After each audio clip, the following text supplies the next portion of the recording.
Dear comrades, రైల్వేలో ఉన్నటువంటి railway కార్మికులు ఉద్యోగుల పరిస్థితి ఎంత అధ్వాన్నంగా ఉందో అందరికీ తెలిసిన విషయమే.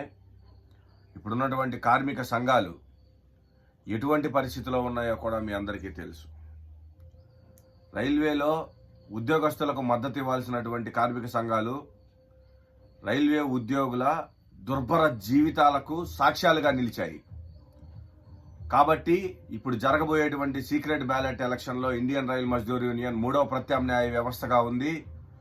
దయచేసి 3వ ప్రత్యామ్నాయ వ్యవస్థకు ఒక అవకాశం ఇవ్వాలని కోరుకుంటా ఉన్నాం మిత్రులారా.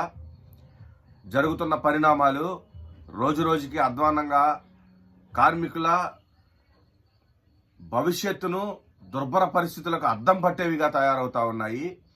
కార్మిక సంఘాలు ఏం మాట్లాడడం లేదు. మరలా ఇప్పుడు జరుగుతున్న సీక్రెట్ బ్యాలెట్ ఎలక్షన్లో యుద్ధానికి సిద్ధమయ్యాయి. ఒక అవకాశాన్ని 3వ ప్రత్యామ్నాయ వ్యవస్థకి ఇవ్వాల్సిందిగా కోరుకుంటా ఉన్నాము.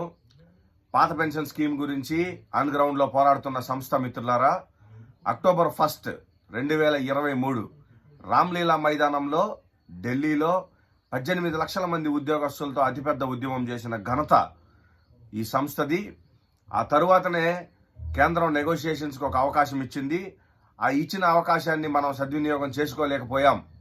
ఎందుకంటే ఇండియన్ రైల్ మజ్దూర్ యూనియన్ కానీ ఇండియన్ రైల్వే ఎంప్లాయీస్ ఫెడరేషన్ కానీ రికగ్నైజేషన్ లేని కారణాన ఆ నెగోషియేషన్స్కి వెళ్ళలేకపోయాయి.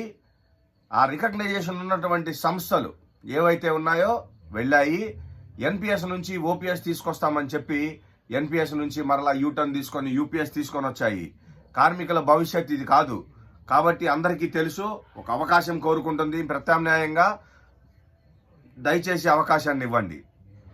ఇది వరకు 15 సీఎల్ ఉండాలి, మనకి 10 సీఎల్కి దిగజారిపోయింది. ప్రశ్నించిన వారు లేరు. ప్రైవేటైజేషన్ మన నెత్తి మీద మన భుజాల మీద కూర్చొని ఉంది.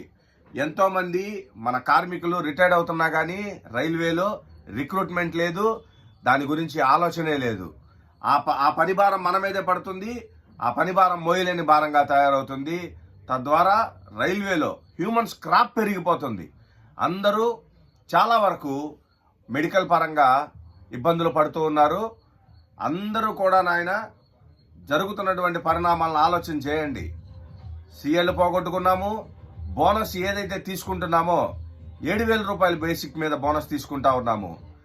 6th పే కమిషన్లో ఇచ్చినటువంటి 7,000 రూపాయల బోనస్ అది. 7th పే కమిషన్లో మినిమం బేసిక్ 18,000 రూపాయలు. 18,000 రూపాయల మీద 46,000 వరకు బోనస్ రావాలి. తీసుకోలేకపోతున్నాము. ఈ సంస్థలు ఏం చేస్తున్నాయని ప్రశ్నించండి, సమాధానం మీకే దొరుకుతుంది. ఓటు వేసే ముందు ఒక్కసారి ఆలోచన చేయండి. ఇండియన్ రైల్ మజ్దూర్ యూనియన్కు స్టార్ గుర్తు మీద ఓటు వేసి గెలిపించండి.